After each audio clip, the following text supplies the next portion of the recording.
Welcome back to the Grumpy Old Gamer podcast. We are now into season 2. Season 1 was a raging success. We had about 10 listeners across 10 episodes, which is fantastic. and being the suckers for punishment that we are, we've come back to do the next season. And we've got some pretty nifty stuff lined up. But before we get into it, I'd just like to introduce my wonderful co-hosts. We have the delightful Ian. Always a pleasure, mate. Was that some sort of weird accent that you put on there? I wasn't trying to. Okay. Must just be your normal accent then. And we have the delightful Timothy. Hello, you sexy wanker. Are you all right? Yeah, I'm good, mate. Yourself? Yeah, I'm excited to get back into this. I really enjoyed the first season. I think it kind of set the tone for a bunch of grumpy old bastards talking about games. It was good. And you've been doing some work behind the scenes, haven't you, Tim, on shorts and this kind of stuff? Yeah, I've been enjoying it. I've been enjoying doing the editing and kind of stuff like that. It's something there's something just satisfying about just, you know what? It's nice. You know what I mean? Not even halfway through the season either. So we've got a lot more shorts to come out, you know? And where can people see these wonderful little videos that you're doing? Well, unfortunately, first one is, obviously YouTube. I guess there would be TikTok. I'm not a massive fan of TikTok, and we've been branching off to Rumble, but they're not shorts. They're just the full podcast. So if you're listening to this, you'll probably be listening to it on Rumble as well. You can, if you choose to. If you choose to, of course. Today, what I thought we would do to open season 2 is a few suggestions. And I say game suggestions. So each of us was given the task of picking out 2 games. So I will have a game suggestion for Tim and Ian. Ian will have a game suggestion for me and Tim. And the other one, I forgot what. I've lost my train of thought. But ultimately, you get the gist. So I think what we'll do is we'll start with Ian. And we'll let Ian present his first game to Tim. Over to you. So I guess the way that this is going to work, Al, is that a couple episodes from now, we'll come back with our reviews and our thoughts on the games. At the end of this season, at the end of season 2, so episode 10, season 2, we are going to come back and we're going to look at these games and say that Tim's suggestions were terrible and Al's suggestions were fucking awesome. I guess it remains to be seen. All right, well, I'll do the first recommendation. So this is to Tim. All right, so I'm recommending to you Far Cry 5. Now, I know this is going to be a bit of a controversial pick, fuck Ubisoft and all that, but I do feel like Far Cry 5 is a pretty decent game, and it's enjoyable to play. I know you've mentioned in the past that you've played the Far Cry 3, I believe. Yeah, I enjoyed Far Cry 3, Far Cry 2, and the original Far Cry. But I heard it went a bit downhill, but you know what? I trust your judgment. Well, so there's a lot of Far Cries I could have chosen, and I chose 5 for a reason. I don't think you would have liked 6 as much, but 5 takes place in your favorite country of all, America. It's set in rural Montana, and basically you're running around shooting cult members. That actually does sound up my alley, I'll give you that. So for those who haven't played the Far Cry games, the basic gameplay loop on that is you run around this open world map. There's these bases and enemies all over. You can take the bases, you can liberate them, you can do it stealthy, you can do it, just guns and explosions and going crazy with it. And usually there's a lot of other characters you can interact with and do side missions. Now, the reason I chose Far Cry 5 is because, besides just the location looks really nice, I like the way that it's set up. There's 4 antagonists, right? There's the main one, and then there's the 3 sub-antagonists. And each one of those lieutenants has its own section of the map that they take. And what you can choose to go at this game in any order you want. You can go the north part first, the west part first, east part, whatever. So it adds a lot of replayability to it. as you go through, there's resistance meters that you'll be fighting through, and each action that you do will lower the resistance meter enough to the point where you'll see more enemies come out and you'll progress the story and everything. So that's the general gameplay loop of it. But there's also a thing that you're going to love. It's called Guns for Hire, where you can have a literal bear maul enemies for you. No, Named Cheeseburger. really? Yes. His name is Cheeseburger, and he is a good boy / girl / I don't know what. Big Bear doing big bear stuff. You know what? Already sorted for me, mate. Fair play.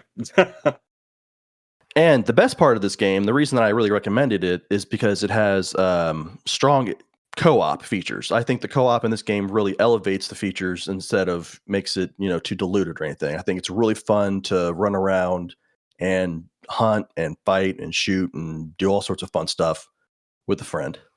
I was going to say, do you own this game? Not yet, but it is on my list. I will gladly pick it up and play it with you. I was going to say, we need to do some co-op, don't we? Both my recommendations were set up with strong co-op features in mind. Why are you recommending a game that you haven't played? Oh, I'd play the shit out of it. I own it on a PlayStation. Oh, so well, when Tim said, "Do you have it?" You said no. I'm sorry. I meant on PC. Yeah, I don't have it on PC yet. I was like, "What the fuck? How are we starting this?" Here's a great game that I've never played that I think you should play. Okay, but you've played with the other Far Cry titles, Tim, yeah? Yeah. Okay, so and you've played other Far Cry titles as well, Ian. Yes. I mean, I tried to play Far Cry and the PC I had at the time just couldn't run it. I can't remember which one it was, but it was just I must have had maybe 1 FPS or something. It was just ridiculous. Oh, God. So and I never ever went back to it. So, but my question is, what sets 5 apart from the previous games in the series or the later games in the series? Why 5 and not 6, 7, 8, 9, 10, or 12, or however many there are now? The vehicles are really nice. I mean, they have lots of helicopters and straight up airplanes you can choose from. Lots of land vehicles, ATVs, boats. Lots of what do you call those? Puddle jumpers, the flying planes that land in the water. The gameplay setup is really good. I like it better than 6. It's hard to describe what I didn't like about 6, but just the gameplay loop in general wasn't as enjoyable for me. And I think it's nice. It's better than 3 because they got rid of the climbing tower things, which is controversial as well. Because I know some people really enjoyed the climbing the towers. But what do you think about that, Tim? I'm just going to make a point between Far Cry 3 and 6. Weren't both the main antagonists from Far Cry 3 and in Far Cry 6 in Breaking Bad? Or was that just me? What wasn't he like one of the main bad guys, and then it was Nacho from go on. You are technically correct and wrong, but it is Better Call Saul. They were both on Better Call Saul. Great shows, by the way. But fantastic shows. I still think the Voss from Far Cry 3, I think he's the best villain to me. I agree. I thought I loved Far Cry 3. I'm not gonna lie. And it was also the way that they brought up they did a lot with the social media, because what wasn't it 2010 when that came out, and they were doing a lot of shorts and stuff like that, and it was really bloody good. It was really bloody good. Far Cry 5 came out in 2018, so not too long ago. So I think the graphics hold up pretty well. I think. You know what, mate? You know what? I look forward to it. All right. Do you have any other thoughts on or expectations for Far Cry 5? If I can shoot someone in the face and I can customize a gun, I think I'll be perfectly fine, There we go. You all add more. Exactly, mate. More. I look forward to it. Where can you get Far Cry 5 from? You can get it on the Steam. You can get it on PlayStation. I think you can get it pretty much everywhere. Right, because and I should have mentioned this at the start. One of the rules we said was we're going to keep prices under a tenner. That's 10 English pounds. So about $50 American, or it's about 12, something like that. So around about there. Yeah. So what we'll do is Ian will give us the link for where Tim should buy this. This is going to be on PC, yeah, and Yes. we will put that in the description of this podcast. Okay, so Far Cry 5 is the first recommendation from Ian to Tim, and Tim looks like he's going to enjoy that one. Move on then, Tim. Let's have your first recommendation for yours truly. Yours truly. All right, mate. Well, this is a throwback to an episode we did, obviously, last season, when we were talking about, like, arcade games. And my recommendation for you is Tekken. Tekken 7, it's under a tenner. Tekken 8, I think is a bit too flashy, but it's still the same thing. It will be a throwback to, like, those kind of, like, feelings of, like, old arcade games, like, you know, sitting down with the lads and playing Tekken, you know what I mean? I do, yes. I think it's not necessarily something that you play. You're well into your 4Xs and RTSs, which makes sense. So, bit out of the way, but I think you'll enjoy it, mate, you know? Well, the last Tekken game I played was Tekken Tag Tournament from 1999. So, what can I expect? I mean, is it the same sort of thing? I'm going to need to get a controller, I assume. You can't do it with mouse and keyboard. So what can I expect from Tekken 7 if I'm just going back a long time, 27 years, man? It will look sexier, and you can still beat the shit out of people. Like, there's no other way of putting it. What more could you want? Sexy beatings. Sexy beatings are my favorite kind of beatings. Yeah, but no, seriously, I think you'd enjoy it because, like,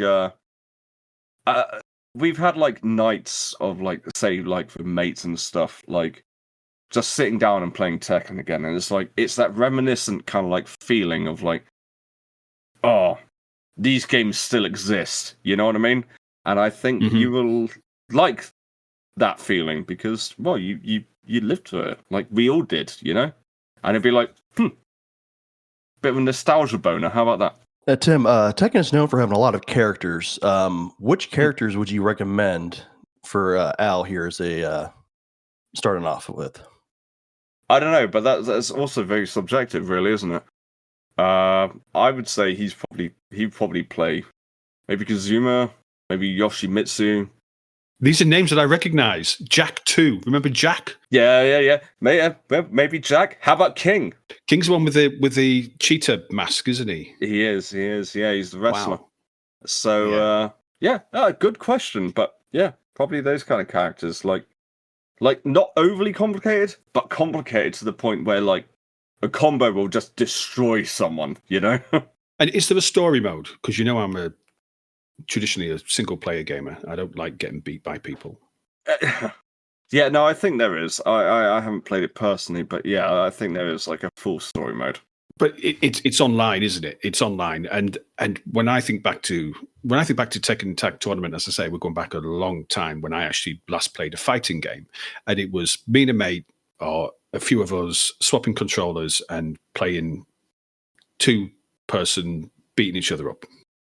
But we've now moved into the online space with these games, haven't we? The only reason I haven't played the single player is because I actually picked it up on the Steam sale. Not gonna lie, and it was me and my friend Johan. You know Johan, and we just wanted to kick the shit out of each other. You know what I mean? Like, okay, we can't do it in person. Let's do it online. You know what I mean? I can certainly understand the appeal of kicking the shit out of Johan. Valid. So if you're listening to this, get Tekken 7 and I will kick your ass. But I probably won't because this was going to be my question. In terms of a skill floor or a skill ceiling, I mean, when I go online and try and take people on, am I going to get blitzed? I don't think you will, mate. If you've played a Tekken game, not much has really changed apart from graphics. But it was a long time ago. Yeah, same. Like, before I picked up Tekken 7, I mean, I got 8 as well, but before that, I haven't played it since PS2 era. So, this isn't my game. This is not my kind of game. So why are you? Because why are you inflicting me with this? Okay, I'm not inflicting with it. Just like when you're like reminiscing about like the arcade stuff, as I said in like the other episode, it felt like you had like really good memories back in the arcade, or like maybe Tekken or Street Fighter and stuff like that. It was Street Fighter 2. Yeah, there we go. And I don't know, it brought me back to that, and it's like, you know what, let's have a game of Tekken, because we've all played it, we all enjoyed it, and it was very reminiscent of like when we were playing it in the arcades type thing. And it's something different. It's not like, hey, let's get you a new RTS or something like that. It's something different, but something that I think in the long run you probably appreciate. You know what I mean? I'm actually quite looking forward to it, and I think that's why I thought this would be a really good episode to start the season off with, and a great episode to end the season with, is because we're going to choose games, or we're going to be kind of pushed towards games that we wouldn't normally play. Now, I hesitate to mention Space Marine 2 because it has consumed every waking hour recently, but I probably, and I love Warhammer 40k, and when it comes to my recommendations for you guys, you'll see there's a theme. But I wasn't that. I was very, very impressed, but I was kind of fearful of playing Space Marine 2, and it's only through speaking to you guys and being involved in this podcast that I've kind of branched out beyond what I would normally play, and I love it. It's fantastic. So I appreciate the recommendation. Like I said, I played Tekken Tag Tournament a long, long time ago, and I'm looking forward to playing Tekken 7. I'm just going to say, mate, I'm very impressed. You have rinsed the crap out of Space Marine 2 recently, and it's like, God damn it. I know. But we are going to move on from Space Marine 2 because I will sit here for the next 10 hours talking about my prestige level 2 tactical marine and nobody wants to hear that shit. All right, nobody wants to hear that. So Tekken 7, and there'll be a link for where we're going to buy that. I think it's on Steam. I think it was cheap on Steam, wasn't it? It's under a 10 anyway. But I think it's pretty cheap on Steam. I think it's like £7, something like that. Something like that. Should be fine. Yeah. Okay. And there'll be a link in the description. So that should move it on to me. It is.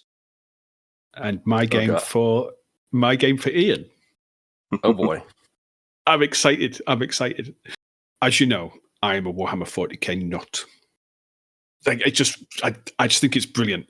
And Tim is as well. And Ian, when we started this whole Grumpy Old Gamer project, Ian said to me, he said, "Oh, there's somebody I'd like you to meet." And I was like, "Oh, fucking hell, there we go. Some idiot." And he introduced me to Tim, and I was like, "Yes, some idiot." He was right. But we got talking, and I think we probably spent 2 hours just talking about Warhammer 40k lore, and I know that Tim is a brother in arms. Damn right, brother. Ian has played a little bit of Space Marine 2, but if he probably couldn't tell his Space Marine from his Imperial Guard, from his Dark Eldar or whatever. You don't have as much of a exposure to the lore that what Tim and I do. That's a fair assessment, isn't it? That's a fair assessment, and he made those terms up. No, he didn't. That's he may be exacerbating the point now. Actually, thinking about it. Yeah. No, I didn't make them up. They're actually real things. So my game for Ian is going to be Warhammer 40k Boltgun. Okay. It's a boomer shooter. You know what a boomer shooter is, right? I think there's this current trend where people are releasing games in the style of Doom and Quake and those games which we thoroughly enjoyed when FPS was first a thing. And there's this current trend where people are releasing games in that style, and this is Warhammer 40k Doom, and I think it's a really great way to introduce you to the lore, the setting, how things work, just how over the top everything is. And one of the reasons why I've chosen this is because I know that episode 5 of this is going to be a Warhammer 40k themed episode because of some releases which are coming up, and Sexy releases, mate. Sexy releases. yeah, absolutely. Yeah. And Tim and I are going to do our introduction to Warhammer 40k with you, and that's episode 5. So that's coming up. But Boltgun gives you an easy in to the setting. It's very lore light. You play as a space marine. You know what a space marine is, right? Big guy, yeah, with gun. Big guy, yeah. Sword. You play as a space marine. You have a bolt gun, hence the name of the game. You have a chainsword, and it's set on Gaia, which is the same planet that was where Space Marine 1 was set. So it is tied to the lore. Oh God, yeah, you're right. Yeah. You fight the Thousand Suns, which is the enemy in Space Marine 2. So these are all things which you're going to recognize, because I know we've played some Space Marine 2 as well. So you'll be able to pick up on things, and I think you will thoroughly enjoy it. You like your shooters. Yeah. Just I don't know much about Space Marines and Warhammer 40k. Well, this is the great thing about this game. You don't need to know about Space Marines and Warhammer 40k and the Thousand Suns and Chaos and the different weapons. You don't need to know in order to play this game. You can go in as a complete 40k virgin. And if you're listening to this and you're thinking, well, I've heard of it, but I don't really know much about it, this is a really good introduction to the lore. It's a very easy game to get into. You press play, you go, and before you know it, you're blowing shit up. Polite way of putting it is essentially it's like Doom, but like with better graphics in the 40k universe.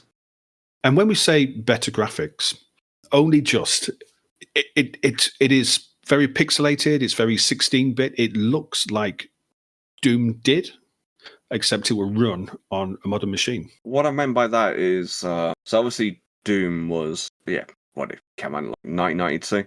It's like 3D-ish, but not quite. It's got the feeling of Doom, if that makes sense, you know?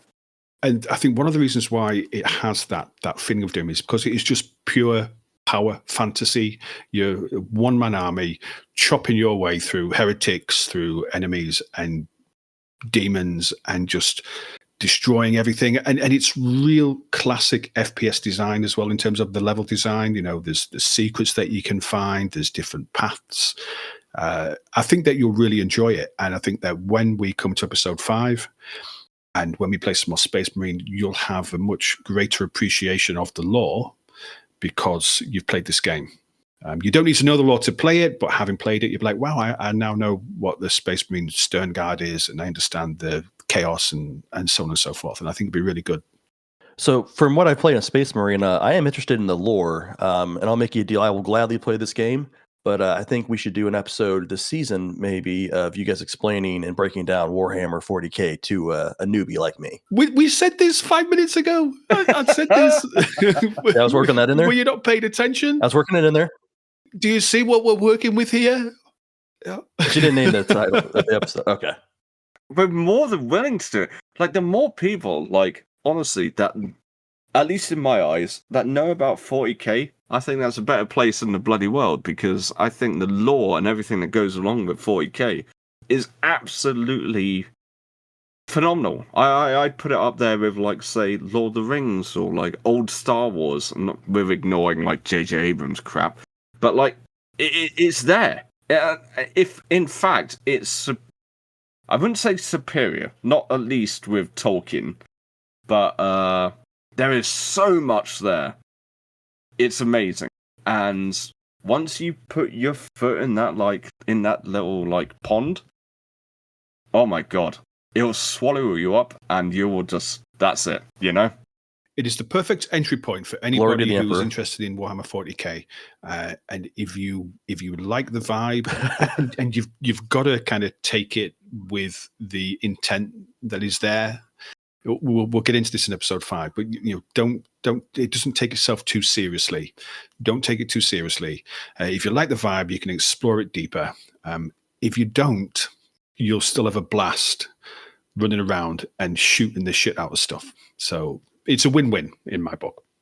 So let's move round back to... Well, Alan, the link to buy that will also be in the description. It will, yes. It will, yes, mate. It will. Sorry. thank you for correcting me. I'm just, I've now got my 40k head on, so like, everything's out the window, and it's just a case of move on, because I want to get off this and go play some more Space Marine 2. But we all do, brother. So yes, the link is in the description. Let's move back around to Ian again, and I think he's going to come to me. Is that right? All right, Al. So my recommendation to you is a game called Remnant. And I know you don't know much about this game, so I'll have to explain a little bit. But it's a sequel to a game called Remnant from the Ashes, which came out a couple years ago. Remnant 2 came out here in 2023. And you can get on sale for plus or minus, about what we're talking about for the 10 quid. And what Remnant 2 is it's a Souls-like shooter where they really incorporated, like, you have to be really good at your dodging, at your shooting, your placement, your healing, like everything has to be top notch. But it's a co-op looter shooter. It's inspired to me because of the time we spent playing Space Marines 2, where you're running around dodging and shooting and just killing all these enemies. I think you're gonna love it. It's a 3-player co-op shooter where you can use the 3 different weapons at a time. So it's pretty much like Space Marine on that, but you can choose a different class to kind of customize your gameplay, and it's all about customizing your character. So you can be like a medic if you want to heal. You can be a hunter if you want to do long range damage. And they have my favorite class of all. It's called the Handler. And the whole gist of this class is just that they have a dog. And you can have the dog, you can send it off to heal your teammates, you can have it attack enemies, you can pet the dog. It's brilliant. And the way that the replayability on the game works is you can mix and match the classes and pick any 2 of them and have the perks from both. So you can have kind of a dual archetype. So there's a lot of replayability built into the game, just built on the classes and the way that you can play the way that you want to play. One thing I want to ask is, I think one of the first things you said was Souls-like. Yes. This is not. So Souls-like is really hard games, isn't it? It is, but if I can handle it, you can handle it. 'Cause I suck at like all the Dark Souls games and Elden Ring and all that. I'm terrible at it. But if you like Space Marine 2, and if you're good at Space Marine 2, I think you're going to excel at Remnant 2. Okay, is it single? I appreciate it's multiplayer in terms of co-op. Is there PvP elements? There's not any PvP, no. Okay, so it's PvE, and do you get, like, when you join, do you get put with random people, and then you play with them? The matchmaking on it is really good. It's a really good way of leveling up quickly and getting good gear. Just to jump in quick match with somebody who's fighting whatever boss. This is all about the boss fights and having really epic, huge boss fights that make you stand back and just kind of go wow. And the gameplay, the gunplay on it, just chef's kiss. They really nailed down the different gun types. There's like, I don't know, 20 different types of guns you can choose from. And all of them feel really smooth and really good. Okay. I'm still thinking Souls-like in it, so I'm still thinking I don't want to play something which is going to be. Well, the big difference between Souls-like to me is that it's a really strong co-op feature, and it's really kind of designed to be played co-op, in my opinion. And I will, like I said to Tim, I will gladly play this game with you as well. I played it a lot on the PS5, so looking forward to starting a new guy and getting back at it if you wanted to give it a shot. Is there a story to this game, Ian, or not? Oh, yeah, absolutely. And the way that the story works is really kind of clever because they set it up so that each playthrough is different and you go through different worlds and you see different story missions and stuff based on the playthrough. So it's all kind of randomized. So it's procedurally generated? They have some procedurally generated places like corridors and stuff to keep it fresh and new, but they have like the boss fights always look the same. Like the arenas always look the same with that. And so like there's, I believe, 4 or 5 different worlds or so. And then, but each playthrough, you'd only see like 2 of them. So that it gives you lots of incentive to keep going back and replaying the levels and the replay playthroughs. And the story, I think, is really good. Okay. So as a now Space Marine 2 veteran, how much is my experience in that game going to help with this game? Oh, it's going to carry you all the way. If you're good at just dodging and shooting, you're golden. I mean, I would point out that I'm not very good at dodging. I was going to say, I don't think many people who play Space Marine are good at fucking dodging. So, okay, Remnant 2, yeah? And this is on Steam? I believe it's on all the consoles. We'll be sure to leave the consoles and Steam. We'll leave the description for how you can purchase it for Steam here in the description. So we've got 4 games in, 2 to go. Shall I go next, Tim, or do you want to go next? I want to go next. So this one is for you, Ian. All right. Stellaris. Okay. Ooh.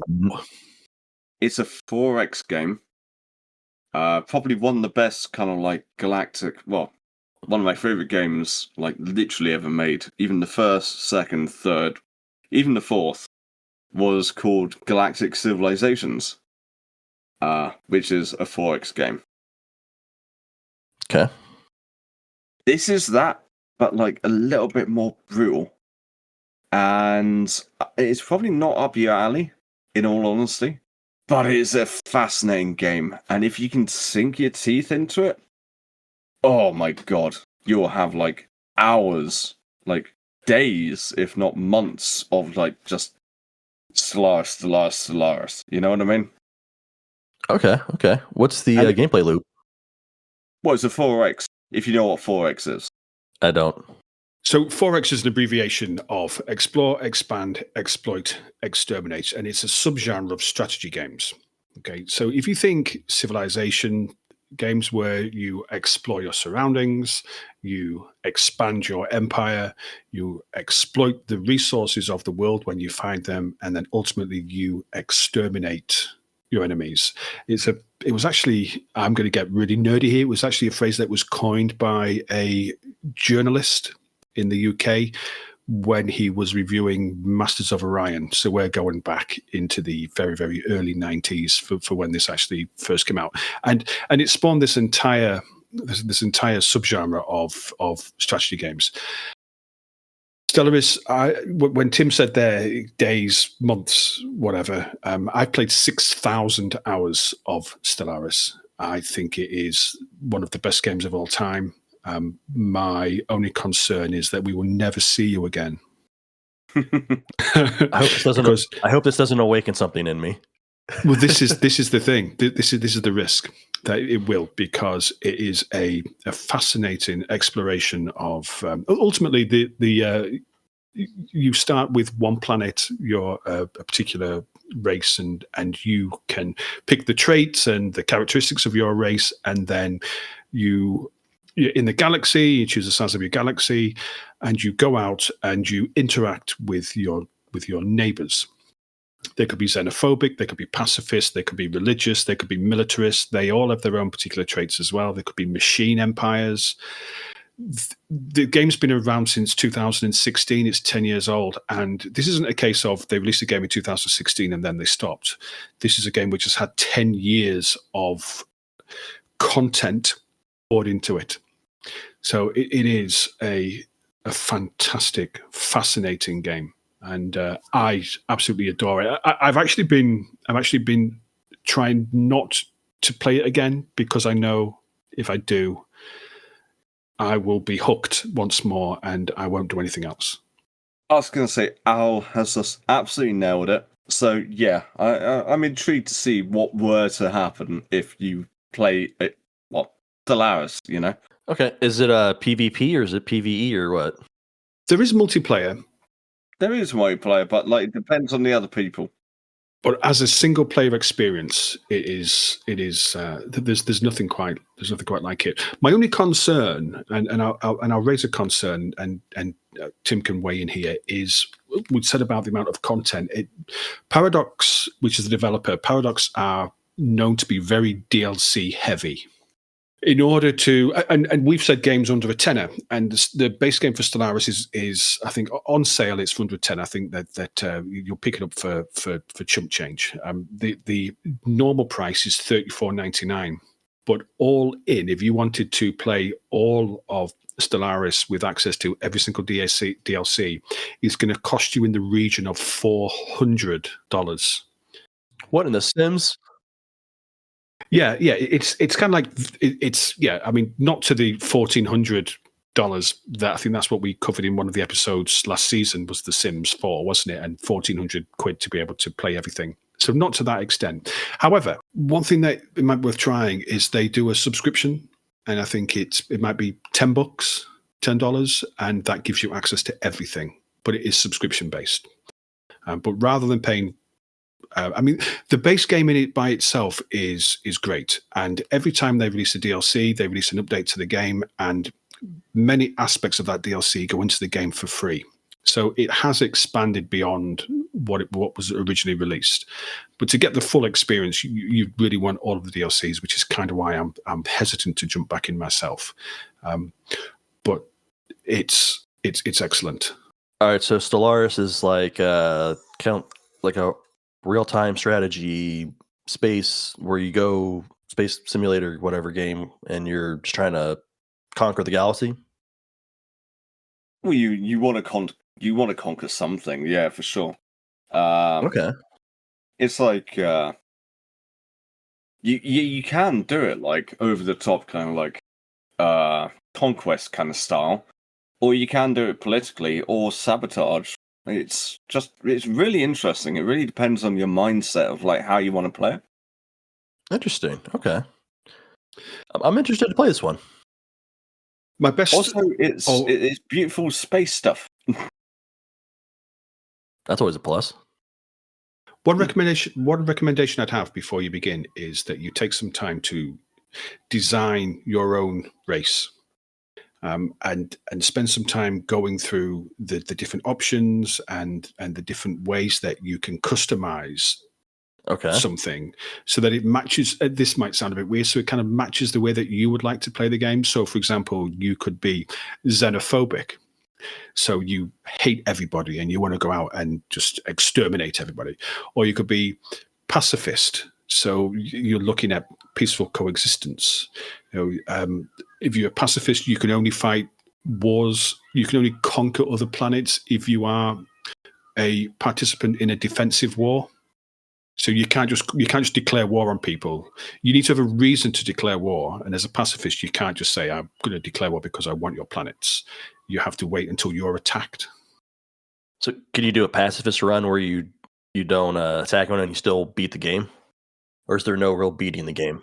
No. You literally do a Gandhi run, it's like from like civilization type thing. You can do it, except maybe with less nuclear bombs. Okay, and this could be a topic for another time, but I do love my challenge runs every once in a while. Knife only runs when you're doing shooters, stuff like that. So, yep, I like how this game gives me options. There's a guy there's a YouTuber called Montu, and he's massive when it comes to Stellaris, and he's done a number of challenges. So have a look at his channel. Again, I'll link it below. I'll have to remember all these things that I've got to link. But so he does like one planet challenges or one system challenges. So he doesn't expand at all. Yeah. So it's all about creating vassals. So the vassalization is a thing as well. You can take smaller empires under your wing, and then they have to give you stuff. Honestly, I think what Tim's done here is he's unleashed a beast, because if you get into this, you'll absolutely love it. There is quite a high barrier to get in. You've got to kind of be prepared to put some time into it. It's not like Boltgun where you can just press play and you're off and you're shooting shit, or Space Marine 2 to that extent. It is complicated. It requires thought. But I know you are capable of thought, having had conversations with you in the past, and I'm sure you'll manage. But take the time to think: how would I like to play? Do I want to play as a pacifist? Do I want to play as religious zealots? Do I want to play as a devouring swarm and just go out and just consume the entire galaxy? You can do that. And where can you play that on? Is that exclusively on Steam? No, it's on console now as well. Get it on PC, because then you have access to the Steam Workshop, and all the mods, because there's lots of events and anomalies and things that you discover when you go out to explore the galaxy. There's some real great Easter eggs. For example, Blade Runner.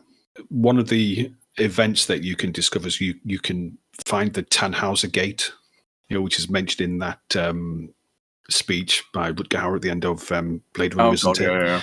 Yeah. So there's all little Easter eggs and things, and the Steam Workshop just expands it. You don't need the DLCs; you could just go nuts with mods and inclusions from the Steam Workshop. So it is playable on console, but for the full experience, you want to be immersed in your PC. I'm really excited for you to play this. I would have loved to have been in your position where Tim said to me, "Go and play Stellaris," and I'm like, because then that's 6,000 hours of my life which are being taken up again, because it is fantastic. Looking forward to it. I think that means we have one recommendation left. Is that Al to Tim? It is. It is. And I was going to say we'll save the best for last, but I think Stellaris kind of pinches it. But my recommendation for Tim, and I said there's going to be a theme here. My recommendation for Tim is Battlefleet Gothic Armada 2. And you know what, mate? I can't fucking wait. I want to play the hell out of that. As a fellow 40k fanatic, Tim is going to absolutely love this. Full disclosure, I did actually think about recommending this one to you, Ian, rather than Boltgun. But this is so lore heavy that I don't think that you would get as much enjoyment out of it as what Tim will. Yeah. So Tim, it's set during the I think it's either between the 12th and the 13th Black Crusades, or it's. I was going to say it's a Black Crusade, isn't it? Yeah. So Abaddon the Despoiler is in there. Cadia is in there. It's set after or around the time of the fall of Cadia. When Cadia stands. The planet will crack before the guard do. All that kind of really just neat stuff that we just love about 40k. See, now this, out of context, would make no sense to other people. But I understand exactly what you're saying. It's real-time tactical fleet combat. And for the uninitiated, the fleets in Warhammer 40k, you're talking cathedral-sized battleships. You're talking multi-kilometer-long battleships, cruisers, carriers, broadsides, nova cannons, torpedoes, teleport strikes. There's 4, maybe 5 factions if you look at it one way, because you've got Space Marine fleets as well as the Imperial Navy. You've got the Tyranid fleets, Orcs and Chaos, and each one plays differently as well. I think honestly, mate, I think you're gonna love it. In Imperial Navy, you're driving headlong with your pointy bows and unleashing broadsides at everything that comes into range. With the Space Marines, you're standing off and firing off strike craft or deep striking terminators onto enemy ships to cripple them from the inside. Orcs are just all about ramming shit and smashing it. And the Tyranids are some of the hardest people to play against, because they just, they're actual creatures in space which just want to latch on and just tear your ship apart. Now the thing is, this is one thing. Maybe it's a mod. Maybe there's a mod or something. But I know that Chaos has inflicted one Overmind or a hive ship of Tyranids. If they can do that, Battlefleet, I want to play Chaos, because that hive fleet, that went down to shit. Lore-wise, maybe they have it, maybe they don't. But it's a PC game, so you could probably mod it, But this is the deep end for lore. If you think Boltgun is the shallow end, this is Ian with his water wings and his little his little hoop around his waist so he doesn't sink. You're going into the Atlantic, or you're going into the Mariana Trench, or whatever it's called. This is just so sunk deep into the lore that I think you're going to absolutely love it. Yeah, I look forward to it. I do. In fact, probably in a couple of hours I'll start playing it. It's Battlefield. beautiful. It looks absolutely beautiful. So, you know what? It could be like a nice little screensaver in the background as well. Like, it just looks fantastic, what I've seen of the game, you know? And it's Warhammer. It does look gorgeous. My only reservation is it's not 3D, because it's kind of like as much as it's real time, it's kind of like a faithful interpretation of the Battlefleet Gothic tabletop game. So it takes place on a 2D field. And I do sometimes look at that and think it would be excellent if it was 3D. You know, so you could think about, you've got ships coming from above or below or whatever. You know, I think that would be absolutely fantastic. But it isn't. And then my other thing was, well, tabletop. Yes, it's like a tabletop. And then my other thing was, well, how do you make those battlefields interesting? They try, you know, there's nebula, there's dust clouds, there's things like space installations that you have to capture, minefields, asteroids. So there are elements which, you know, there are geographical, for want of a better word, elements that you have to contend with whilst you're dealing with the enemy. And what I really like is when you start and you lay out your ships at the start and then you set off across the board, you can't see the enemy. You don't know where they are. Oh, you literally.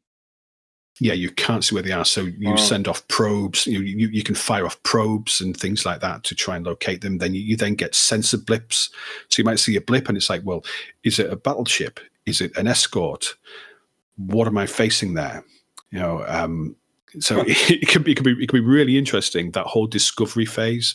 But then when it starts, it's so intense. You know, you have to manage your ship systems once you start taking damage, because your gun decks might go down, your engines might go down. Yeah. It's not as simple as what it sounds. One big ship fires another big ship. There's so many different moving parts in the game, which I think you're really going to appreciate, because I know you do like that kind of interesting granularity when it comes to games as well. It may be monotonal and kind of dull in the grand scheme of things, but I like the fucking, like, you know, like the nitty gritty, if that makes sense. Yeah, I mean, there's nothing dull or monotone about this. I think you're absolutely fantastic. I think you'll absolutely love it. And there's a full campaign. There's a full campaign where you capture planets and you take over areas and you have objectives and missions and tasks that you need to accomplish. So I think you'll really love it. I'm actually excited to see how much you enjoy this game and how much you say, "Oh, that was just a fantastic explanation." I'm going to put this out. I will stream it, and I'll put my first reactions on fucking YouTube. Well, not YouTube, maybe Twitch. And then that'll be my natural first instinct reaction. Because A, I'm excited about it. B, it's, you know, anything about 40k, of course I'm going to love it. C, could be interesting, you know? So there you have it. 6 game recommendations. Let's just see if I can remember them. For me, Tekken 7 and Remnant 2. For Ian, Stellaris and Warhammer 40k Boltgun. And for Tim, Far Cry 5 and Battlefleet Gothic Armada 2. Those are your 6 recommendations. The links to all of those games are in the description of this podcast or this YouTube video if you're watching it on YouTube. And we will come back in 10 weeks and tell you what we thought. If Ian ever returns after being unleashed into Stellaris. Is everybody happy with their suggestions? Any concerns? No, looking forward to it. Yeah, no, personally, I think they're very interesting. Like out of left field type things. So, what's the harm in trying? I mean, if nothing else, the game that I recommended, Tim, has fishing in it, so you have a good fishing simulator. Thank you. And I'll raid Cadia, but you might not understand that reference. Yet, but I will. Yes. By the Emperor, I will. Maybe not till episode 5, but you will. You will. So, thank you very much, gentlemen, for coming and joining me on episode 1 of season 2. This is exciting. Season 2's here. I'm just woo! We're actually real podcasters now. If you have made it this far, dear listener, thank you so much for sitting and listening to us. Do me a favor, and whatever platform you're listening to this on, be it Spotify, Amazon, Apple, whatever, hit that follow button so that you're informed of when our next episode drops, and it also shows those systems or those platforms that we're interesting, and it means that other people listen as well. We really do appreciate that. Thank you very much for listening to the Grumpy Old Gamer podcast. Come and join our Discord. There's a link in the description to the Discord as well. Christ, there's a lot of links you've got to go through. We are going to be starting to do game nights game nights on a Tuesday. So if you want to play games with a bunch of really, really friendly, grumpy bastards, come and join our Discord, and it'll be great to meet you and great to meet the people to play games with. But that's it from us this time. We will see you next week. Thank you very much for listening. Take it easy. Goodbye.